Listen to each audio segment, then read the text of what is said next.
सभी को नमस्कार। 70वीं बीपीएससी इंटरव्यू के पॉइंट ऑफ व्यू से इस लेक्चर में वर्ल्ड हिस्ट्री में कुछ इंपॉर्टेंट जो टॉपिक या थीम है जिसको कि तैयार करके जाना चाहिए, मैं ये डिस्कस करता हूँ।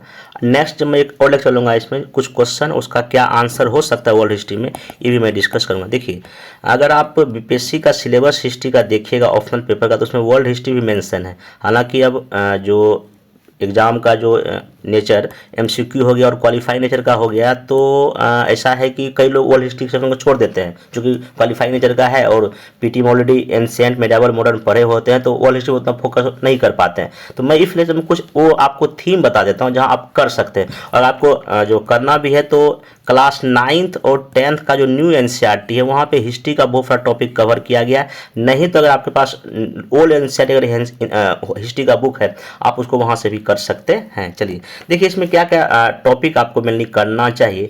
एक तो फ्रांस की क्रांति जो 1789 में होता है, उसका मेन क्या कोर आइडिया क्या था। ओके, समानता, स्वतंत्रता, बंधुत्व, यह आखिर किस वजह से हुआ, क्या उसका राजनीतिक कारण था, क्या उसका आर्थिक कारण था, और क्या उसका सामाजिक कारण था। अगर हम सामाजिक कारण में आते, वहाँ का जो समाज तीन जो स्टेट में जो बटा हुआ था, पहला, दूसरा और तीसरा जो स्टेट था, तीसरे स्टेट में आम लोग थे, लगभग 90% इन्हीं का आबादी था। लेकिन पहले दूसरे में पादरी और जो वहाँ के सामंत जो लोग थे, इनके पास कई तरह का अधिकार भी था, इनके पास कोई अधिकार नहीं था। तो कहीं ना कहीं सामाजिक कारण। दूसरा बात, वहाँ पे आर्थिक कारण जब आएंगे तो वहाँ टैक्स का जो ना इन पर काफ़ी अधिक लगा दिया गया, ठीक ना। और वहाँ पे जो राजतंत्र था, जी लुई 14वां का स्टेटमेंट है कि मैं ही राज हूँ, मेरे शब्द ही कानून है, ये देखिए कहीं ना कहीं ये बता रहा है। तो ये आप बताएंगे। कारण एक और बताएंगे कि फ्रांस की क्रांति में जो थिंकर का जो रोल था, जो रूसो है, वॉल्टेयर है, उसका एक बड़ा योगदान है। तो इसे करके फ्रांस की क्रांति का कोर आइडिया क्या था, आखिर ये किस वजह से हुआ, और इसका पूरे वर्ल्ड पर क्या इम्पैक्ट पड़ा। अगर हम इंडिया की बात करते हैं, हमारे संविधान में इस कोर आइडिया को तो शामिल किया ही गया है ना। तो ऐसे करके ना आप इस थीम को इस एंगल से अगर करेंगे तो आपका आराम से फ्रांस क्रांति हो जाएगा।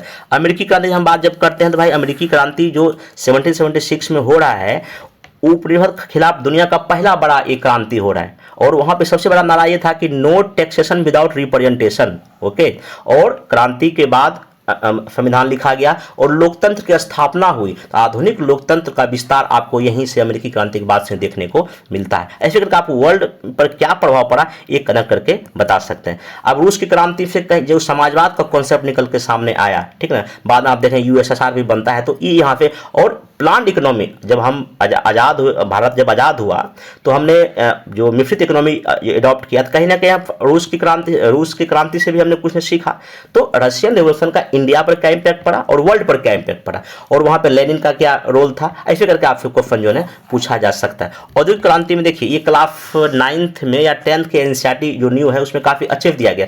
औद्योगिक क्रांति आखिर क्या कारण क्या था, आखिर इंग्लैंड में ही क्यों हुई, उसका इम्पैक्ट पूरे दुनिया पर क्या प्रभाव पड़ा, और अभी औद्योगिक क्रांति का क्या स्थिति है, वो आप इसमें आराम से देख सकते हैं। और एआई के आने से औद्योगिक क्रांति में क्या बदलाव आया है, करंट क्वेश्चन आपको जोड़ के पूछा सकते हैं। अगर हम वर्ल्ड वॉर फर्स्ट की बात करेंगे और सेकेंड की बात करें, देखिए इसका मेनली आपका क्या कारण था, कितना गुट था, कितना अलायंस था, ठीक ना, और क्या इस जो प्रथम विश्व का क्या आउटकम क्या निकला, तो वो आपको करना पड़ेगा। जैसे कि लीग ऑफ नेशन बना, सेकेंड वर्ल्ड वॉर का आखिर क्या कारण था, हिटलर और मुसोलिनी का क्या, किसकी वजह से, मतलब कि उनका क्या योगदान था इस सेकेंड वर्ल्ड वॉर को होने में, ऐसे करके आपको करना पड़ेगा।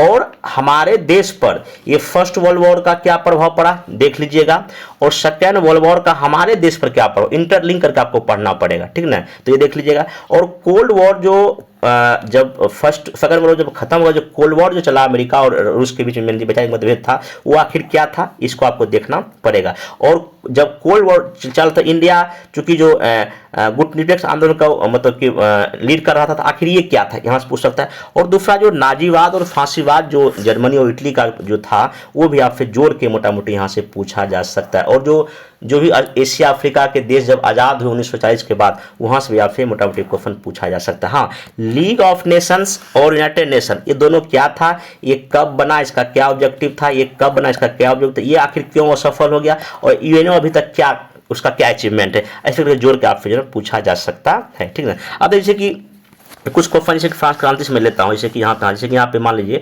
कि क्वेश्चन आपसे पूछे फ्रांस की क्रांति का क्या कारण था, ठीक ना। बताइए कि राजनीतिक कारण था सर, सोशल कारण था सर, इकोनॉमिक कारण था, ऐसे करके। देखिए इंटरव्यू में आपको बहुत ज़्यादा वो नहीं कि हाँ कुछ कुछ पॉइंट आप बोले हैं जिन ये लगे नहीं आपका आंसर सही है, ठीक है। ये बाकी लिबर्टी इक्वलिटी इसका क्या मतलब पूछ सकता है इससे।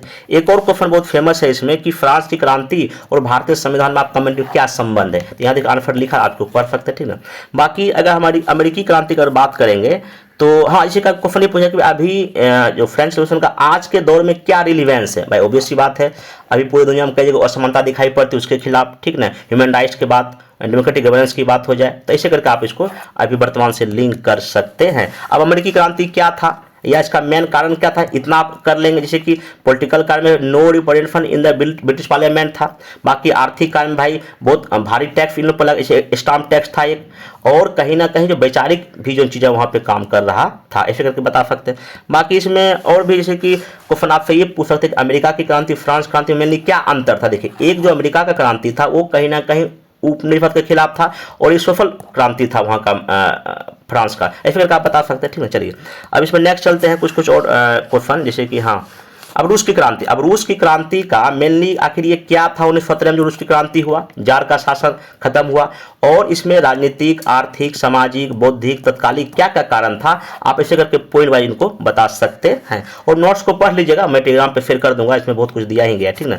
बाकी देखिए रूस की क्रांति में एक फरवरी में क्रांति होता है और एक अक्टूबर में, दोनों में क्या अंतर है ये पूछा जाएगा।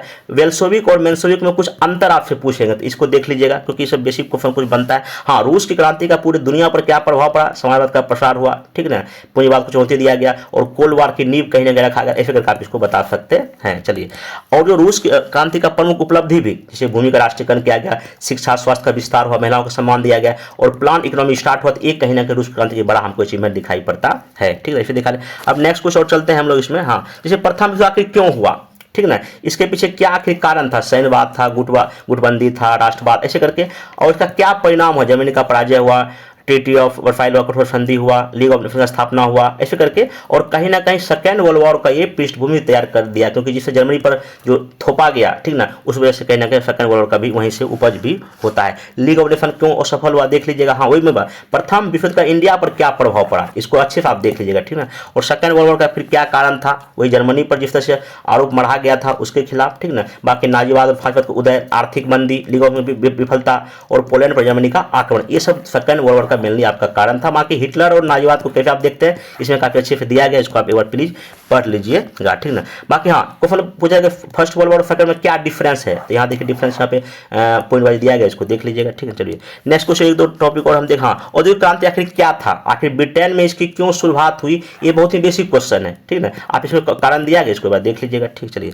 बाकी औद्योगिक क्रांति क्या पॉजिटिव प्रभाव पड़ा, क्या निगेटिव प्रभाव पड़ा, इसको आप मोटा मोटी एक बार देख लीजिएगा, ठीक ना। हाँ, नाजीवाद और फासीवाद को अलग से हम बता दिए, फासीवाद और दोनों उदय का क्या मेनली कारण था।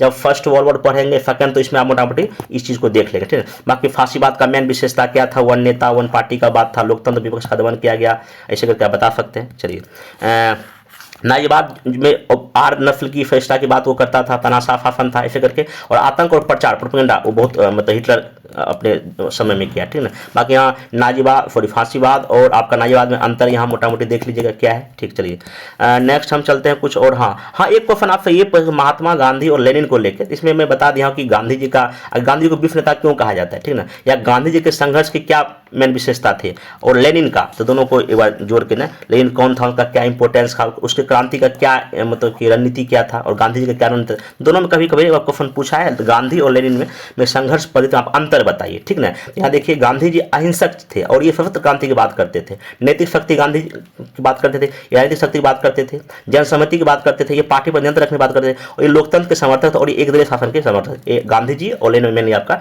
डिफरेंस था। ऐसे करके इस एंगल से आप पढ़ेंगे ना, मतलब वर्ल्ड हिस्ट्री को मोटा मोटी हो जाएगा। तो मैं इसका पीडीएफ भी शेयर कर दूंगा, आप इसको टेलीग्राम पे डाउनलोड करके एक बार पीडीएफ को रीड कर लीजिए। बाकी 9th और 10th क्लास में जो कुछ इंपॉर्टेंट टॉपिक है वहाँ रिवाइज कर ले। अगर फिर भी दिक्कत हो तो हमको कमेंट बॉक्स में कीजिएगा, मैं एक और होगा लेक्चर में इसमें ले लूंगा। मिलते हैं नेक्स्ट वीडियो में, थैंक यू।